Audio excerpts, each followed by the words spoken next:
Olá, gente!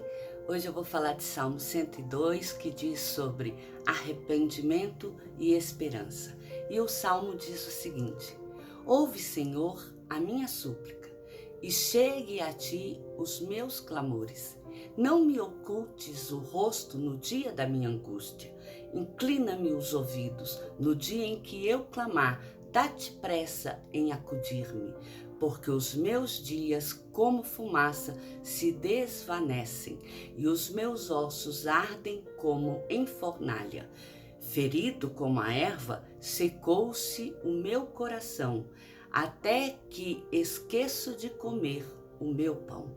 Os meus ossos já se apegam à pele por causa do meu dolorido gemer. Aqui, o Salmo é uma oração de um homem que procura relembrar que a sua vida é breve e ela é passageira, e os momentos vividos por ele são cheios de conflitos, de angústia. Por isso, ele se apega e depende tanto das misericórdias do Senhor, e ele vem clamar para que Deus tenha pressa em socorrê-lo, principalmente no dia da angústia. E o Salmo continua: Sou como o pelicano no deserto, como a coruja das ruínas. Não durmo e sou como o passarinho solitário nos telhados. Os meus inimigos me insultam a toda hora. Furiosos contra mim, praguejam com o meu próprio nome. Por pão tenho comido cinza e misturado com lágrima a minha bebida, por causa da tua indignação e da tua ira, porque me elevastes e depois me abateste.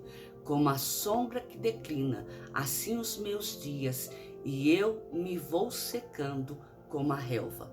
Tu, porém, Senhor, permanece para sempre, e a memória do teu nome de geração em geração. Aqui, o salmista ele compara a sua vida ao do pelicano do deserto e o da coruja das ruínas, porque estes dois tipos de aves, elas, além de fazerem as suas moradas em lugares destruídos, ermos e abandonados, durante a noite elas estão despertas, elas estão saindo de um lado para o outro à procura de alimento, uma vez que na noite elas não encontram descanso. Elas ficam mais recolhidas e elas dormem na parte da manhã. A noite é o período da sua atividade, uma vez que ela não dorme, ela fica desperta.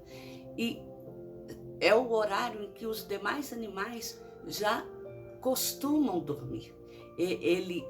Ela mostra que as corujas e o pelicano do deserto, ele vai na contramão de todo aquele ser que tem vida, que procura a luz do sol, a luz do dia, para desfrutar da quentura do sol. Mas na noite é a solidão, e na solidão é ali que ele se encontra, ou seja, longe das demais pessoas, quando ele sente que o desamparo é maior.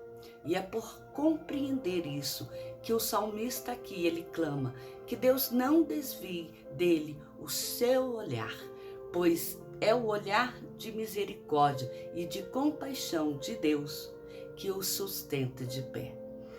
E o Salmo diz: levantar-te-ás e terás piedades de Sião. É tempo de te compadeceres dela, e já é vinda a sua hora, porque os teus servos amam até as pedras de Sião e se condoem do seu pó. Todas as nações temerão o nome do Senhor, e todos os reis da terra a sua glória, porque o Senhor edificou a Sião, apareceu a sua glória, atendeu à oração do desamparado e não lhe desdenhou as preces. Nesse salmo aqui, o salmista passa a demonstrar que, embora ele esteja sofrendo, embora ele se sinta desamparado, como o pelicano do deserto, como a coruja que fica em ruínas, Ele tem uma confiança de que Deus interferirá na situação de sua vida e de todo o povo de Sião. Sião, que é aquela nação formada pelo povo de Israel e todos os estrangeiros que se renderam aos pés do Senhor, reconhecendo Ele como Deus sobre a sua vida. E é proporcionando proteção contra todas as adversidades da vida e os inimigos que estão ao redor do seu povo. Deus virá salvar, guardando nos momentos mais difíceis. Tudo isso por causa da fidelidade de Deus, quanto àquele que o serve e o adora.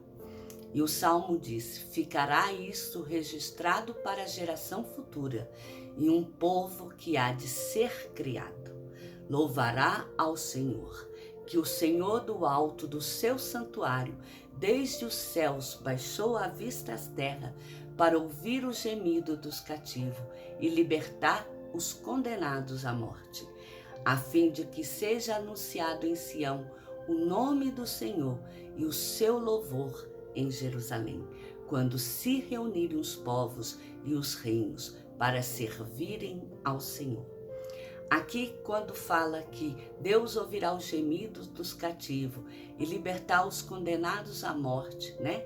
Aqueles que já estavam condenados, é porque Sião, ele é a representação da cidade espiritual do Senhor, que é formada pelo povo escolhido e o povo que reconheceu o Senhor como Deus. E da mesma forma que este povo reconheceu e aceitou o Senhor como Deus de sua vida, aqueles que não tiveram oportunidade ainda de conhecer e de ouvir falar no nome do Senhor, estes também terão uma oportunidade de um dia ouvirem a voz do Senhor e poderem decidir em aceitar, em crer no Senhor e vir a fazer parte dessa Sião eterna ou continuar ali onde eles estão. Fato é que todos os feitos de Deus serão honrados entre todas as nações e esses fatos servirão e durarão de geração em geração, pois só um Deus misericordioso e que ama o seu povo é capaz de demonstrar tanta bondade e misericórdia com o seu povo. E essa bondade e misericórdia é digna de ser apregoada às demais nações. E o Salmo diz: Ele me abateu a força no caminho e me abreviou os dias. Dizia eu: Deus meu, não me leves na metade de minha vida, tu, cujos anos se estendem por todas as gerações. Em tempos remotos lançaste os fundamentos da terra, e os céus são obras da tua mão. Eles perecerão, mas tu permaneces. Todos eles envelhecerão, como uma veste, como uma roupa os mudará, e serão mudados. Tu, porém, és Senhor, és sempre o mesmo, e os teus anos jamais terão fim. Os filhos dos teus servos habitarão seguros, e diante de ti se estabelecerá a sua descendência. Aqui no final do Salmo, o salmista mostra que ele entendeu que Deus é o único que permanece eternamente. Já o homem, esse é passageiro. Mesmo assim, Deus volta o seu olhar em defesa deste homem que é passageiro, desde que este homem seja justo, que seja um homem que procura observar as suas palavras, os seus mandamentos e andar segundo eles. Este, quer dizer, Deus, por amor ao seu próprio nome, ele livrará do mal e sobressairá entre todos os demais aqueles que louvam o Senhor. E isso é motivo do homem louvar e dar honras e graças ao nome do Senhor. Como vemos aqui no Salmo 102, que fala sobre arrependimento e esperança. Este salmo narra a oração de um homem aflito, um homem que se sente desfalecido por todo o mal que ele tem vivido sobre a terra. Mas ele expõe que diante do Senhor tudo aquilo que ele tem padecido. E todavia, este homem, mesmo sabendo que ele é passageiro e que Deus é eterno, ele confia que Deus jamais o desamparará, que mesmo que ele seja passageiro, Deus virá ao seu favor, e mesmo que seus dias sejam limitados sobre a terra, ele poderá viver dias com plenitude de vida, porque são dias em que Deus estará sustentando a sua vida, e são dias em que ele estará trilhando o caminho que Deus designou para que ele trilhe. E sendo este caminho designado por Deus, ele sabe que ele terá oportunidade, mesmo num curto período de tempo, poder ter uma vida plena diante dos olhos do Senhor. Uma vida cheia de esperança e de graça. Que da mesma forma, eu e você possamos ter dias de bênção, dias plenos de vitória, de graça, de sabedoria e na unção do Senhor Jesus Cristo. Amém? Que o Senhor te abençoe e te guarde. Mais uma vez eu peço, vá lá no YouTube, se inscreva no meu canal, me dê uma forcinha. Me ajude a elevar os números de assinantes, que por enquanto são muito pouquinho. Meu canal é Miriam Araújo, Deus cuida de mim. Deus te abençoe.